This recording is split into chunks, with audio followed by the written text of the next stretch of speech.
అదే RTV app వార్తల్ని క్షణాల్లో చదివే అవకాశం ఉంటుంది. ఒక న్యూస్ పేపర్, ఒక టెలివిజన్ ఛానల్ మీ చేతుల్లో ఎప్పుడూ ఉంటాయి. దేశంలోనే ఒక అగ్రగామి పవర్ ప్లాంట్లలో మన ప్రాంతంలో ఉన్న ఎన్టీపీసీ ఒకటి. కానీ ఈ ప్రాంతం సంబంధించినటువంటి ఏదైతే మా ఎన్టీపీసీ ప్రభావిత గ్రామాలు ఎలకలపల్లి కావచ్చు, గుంట్రుపల్లి కావచ్చు, లక్ష్మీపురం కావచ్చు, రాణాపూర్ కావచ్చు, అదేవిధంగా ఏదైతే డ్యాములో ఉండే ఇప్పుడు ఈ బూడిద చెరువు కానీ లేకపోతే రిజర్వాయర్, వాటర్ రిజర్వాయర్ దాని భాగంలో ఉన్నటువంటి పోరటిపల్లి, అదేవిధంగా వెంకట్రావుపల్లి, రామకృష్ణాపూర్, శాలపల్లి, నర్రశాలపల్లి, ఈ గ్రామాలన్నీ కూడా ఇక్కడ నుండి వాళ్ళు వెళ్ళిపోవడం జరిగింది. వాళ్ళ భూములే కాకుండా వాళ్ళ ఇండ్లు, తర్వాత వాళ్ళ ఆస్తులన్నీ కోల్పోయి ఇలా బయటి ప్రాంతాలకు పోయి, బయటి ఊళ్ళలో పోయి అక్కడ కూలీ కైకిలు చేసుకొని జీవనోపాధి సాగిస్తూ ఉన్నారు. కానీ ఇంత పెద్ద ఎన్టీపీసీ వ్యవస్థలో ఏదైతే త్యాగం చేసి ఇండ్లు కానీ భూములు కానీ ఇచ్చినా ఇక్కడ ఉన్న ఏదైతే ప్రజలకు న్యాయం చేయకుండా ఇవాళ బయటి ప్రాంతాల నుంచి వచ్చిన వాళ్లకు వాళ్ళందరికీ కూడా న్యాయం చేసే విధంగా ఎన్టీపీసీ యాజమాన్యం వ్యవహరిస్తుంది. కాబట్టి ఈరోజు మేమందరం కూడా మా కాంగ్రెస్ పార్టీ పక్షాన, అదేవిధంగా ఏదైతే ఈ ఎన్టీపీసీ ప్రభావిత గ్రామాలకు సంబంధించినటువంటి స్థానిక నాయకులు కావచ్చు, ప్రజలు కావచ్చు, పెద్ద ఎత్తున ఇవాళ నిరసన చేపట్టడం జరుగుతూ ఉంది.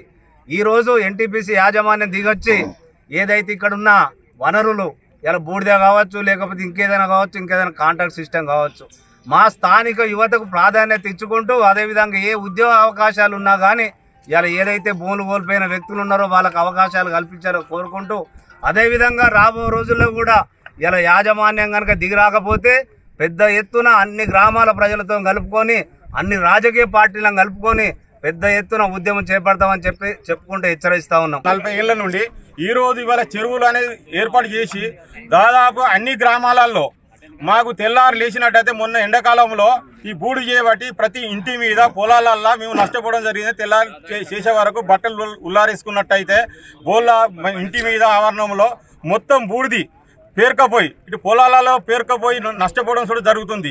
ఇట్లా జరుగుతుందని మీరు ఎన్టీపీసీ సిఎస్ఆర్ ఆధ్వర్యంలో మేము ఎన్నోసార్లు వినతి పత్రాలు ఇచ్చినాం. అయ్యా మా పరిస్థితి ఇట్లున్నది, మా గోడు మేము వినిపించుకుంటున్నాం, మీరు పట్టించుకుంటలేరు.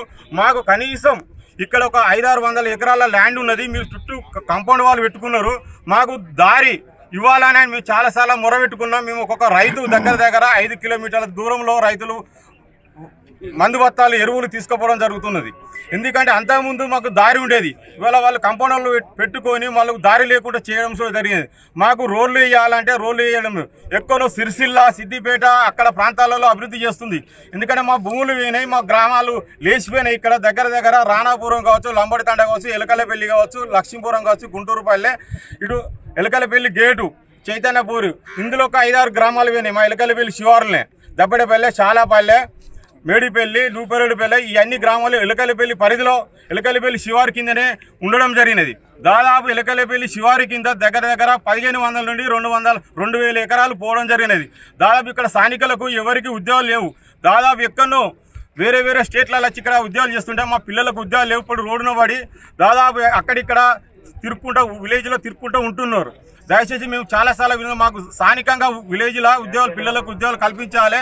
ఇక్కడ స్థానిక సోలార్ ప్లాంట్ పడ్డది, ఇక్కడ డ్యాములో సోలార్ ప్లాంట్ పడ్డది. దాంట్లో కూడా మాకు కావాలంటే ఎవరు స్పందించలేని అధికారులు, సిఎస్ఆర్ అధికారులు అలా చెప్పుకున్నాం.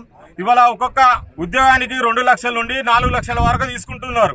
మరి మా పిల్లలు మా భూములు పోయినాయి, మా కనీసం మాకు కొద్దిగా నిరుద్యోగ ఉపాధి కల్పించాలి. ఇప్పుడు ఎన్టీపీసీ బూడిద చేయడం మేము నష్టపోతున్నాం. ఈ పంటలకు రైతులకు సరైన దారి నిర్మించాలని కూడా మేము వాళ్ళని కోరడం కూడా జరిగినది. మరిన్ని వీడియోస్ కోసం ఛానల్ ని సబ్స్క్రైబ్ చేయండి, లేటెస్ట్ అప్డేట్స్ కోసం వాట్సాప్ ఛానల్ ని ఫాలో చేయండి, అండ్ లింక్ డిస్క్రిప్షన్ లో ఉంది.